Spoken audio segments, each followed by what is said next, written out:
Halo guys, selamat datang kembali di channel Ruang Film. Pada kesempatan kali ini, saya akan merangkum sebuah alur cerita film menarik yang berjudul Female Hostel.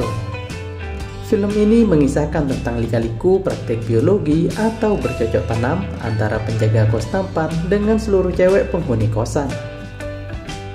Bagaimanakah keseruan ceritanya? Nah, tanpa basa-basi lagi, yuk langsung saja kita simak alurnya.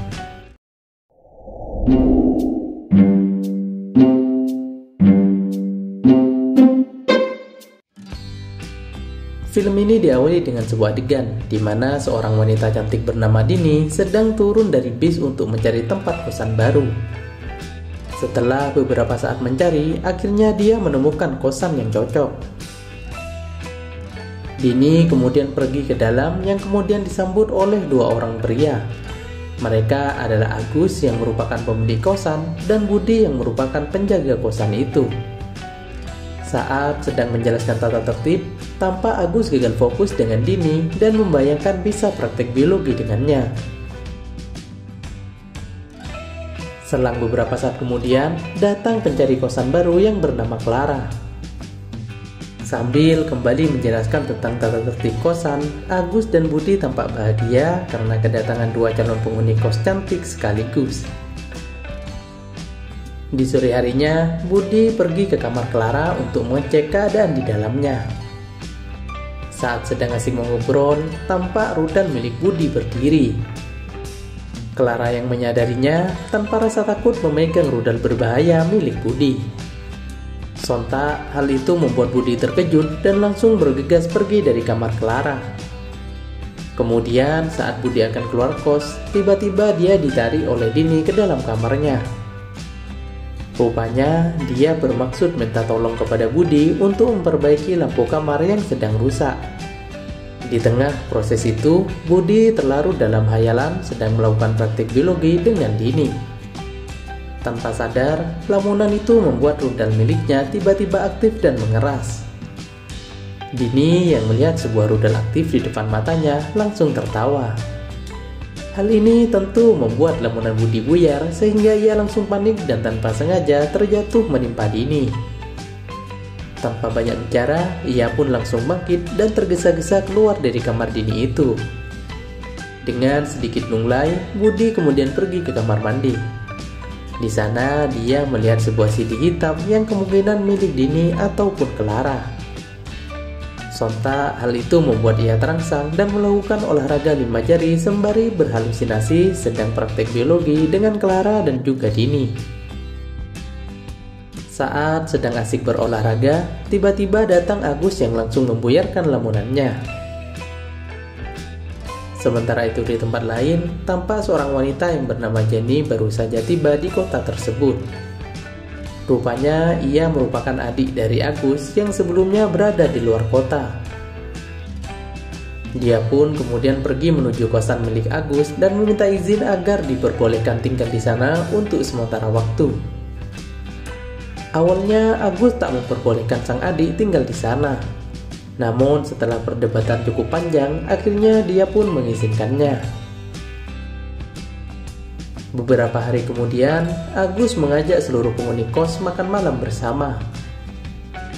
Pada momen ini, ia ingin meningkatkan keakraban seluruh penghuni kos dan lebih mengenal satu sama lain.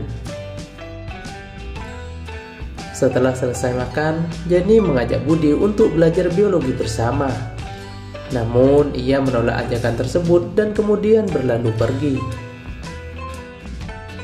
Budi kemudian menceritakan kelakuan Jenny kepada Agus yang tentu membuatnya risih. Namun alih-alih mempercayainya, Agus justru tampak acuh dan menganggap hal itu hanyalah candaan belaka. Sontak hal itu membuat Budi kesal sehingga menendang juga besi yang mengakibatkan kakinya terluka. Di dalam kos, Dini yang sedang berada di dapur tanpa sengaja melihat kaki Budi yang sedang terluka. Dengan baik hati, ia pun menghampiri Budi dan menawarkan bantuan untuk mengobati kakinya. Pada momen ini, Budi sekilas melihat kedua melon milik Dini yang menonjol di balik balutan kain. Tanpa disadari, pemandangan itu membuat rudal milik Budi kembali aktif. Dini yang menyadarinya tak ingin menyia-nyiakan kesempatan kembali dan mengajak Budi untuk menembakkan rudal aktif itu ke dalam gua sempit miliknya. Dengan penuh semangat, Budi mengiyakan ajakan itu dan menembakkan rudal aktif miliknya menembus gua sempit milik Dini. Beberapa hari kemudian, Agus kembali mengajak seluruh penghuni kosan makan malam bersama. Saat sedang asik mengobrol, tiba-tiba Clara berbisik kepada Agus untuk pergi ke kamarnya dan melakukan praktek biologi. Tanpa basa-basi, Agus pun menurutinya sehingga terjadilah proses bercocok tanam antar keduanya. Beberapa saat kemudian, Budi yang lewat di depan kamar Clara tak sengaja mendengar suara aneh. Dia pun mengeceknya dan mendapati rudal milik Agus menerobos gua sempit milik Clara. Saat sedang fokus mengintip, ia dikagetkan dengan kehadiran Jenny yang tiba-tiba muncul di belakangnya. Jenny kemudian meminta Budi untuk mengajarinya praktek biologi yang baik dan benar. Namun lagi-lagi Budi mengabaikan ajakan Jenny tersebut. Keesokan harinya, saat Budi sedang membersihkan dapur, datanglah Jenny yang ingin mengambil makanan. Mereka pun kemudian duduk bersama sambil berbincang. Obrolan yang nyambung serta suasana yang asik membuat mereka berdua semakin akrab. Bahkan mereka mulai tak canggung untuk bercanda satu sama lain. Hingga pada suatu momen, tanpa sengaja Budi menumpahkan minuman ke baju milik Jenny. Karena pakaiannya basah akibat cairan tersebut, Jenny pun melepas bajunya untuk segera dikeringkan. Sambil menunggu pakaian Jenny kering, Budi yang tak tahan melihat melon kembar milik Jenny akhirnya mengajaknya bercocok tanam. Keesokan harinya di dapur, Agus melihat hubungan sang adik dengan Budi yang semakin dekat. Ia pun kemudian mencurigai ada hubungan lebih antar mereka berdua. Di siang harinya, saat selesai bersih-bersih kosan, tiba-tiba Budi ditarik masuk ke dalam kamar kos milik Clara.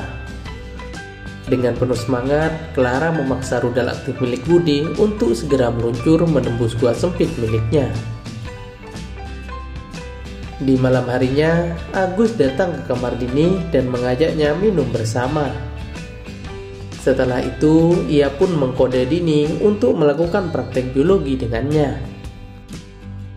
Tak perlu waktu lama, Dini yang berpengalaman pun memahami maksud Agus dan langsung melakukan praktek biologi sampai rudal milik Agus kehabisan energi.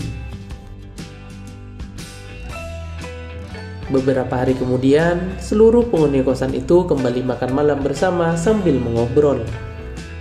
Beberapa saat kemudian, Jenny merasa mengantuk dan beranjak untuk kembali ke kamarnya. Saat lewat di depan Budi, ia pun memberikan sebuah kode yang langsung dipahami oleh si Budi.